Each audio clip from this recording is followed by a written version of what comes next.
जय माता पार्वती।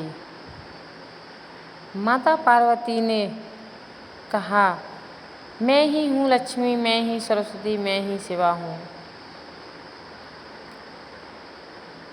ब्रह्म वैवर्त पुराण में भगवान शिव माँ पार्वती से कृष्ण वाणासुर युद्ध में वाणासुर की मदद करने का निवेदन करते हैं, किंतु माँ शक्ति वाण को अपराजय श्री कृष्ण से युद्ध न करने की सलाह देती हैं और उन्हें अपनी ऐक्य रूप का बोध कराती हैं।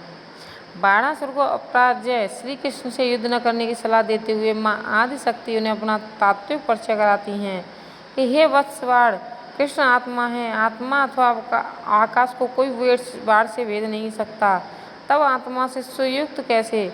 तुम तो मुझे गणेश तथा कार्तिक से भी अधिक प्रिय हो, सेवकों में श्रेष्ठ हो, बाण तुम सर्वाधिक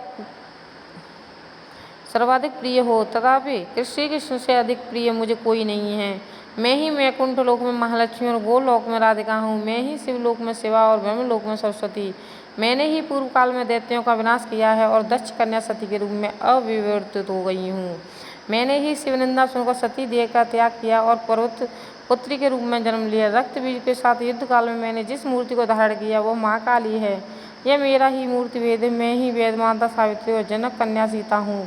मैं ही द्वारका में रुक्मिणी हूँ जो भारत में भीष्मक कन्या के रूप में जन्मी थी। मैं देवा श्री धाम के सांप के कारण वृष भानुसुता होकर पुण्य में वृंदावन में श्री कृष्ण की धर्मपत्नी हो गई।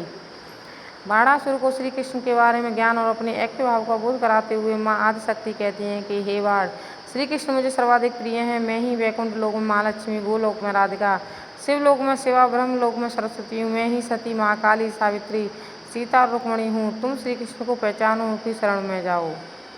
धन्यवाद।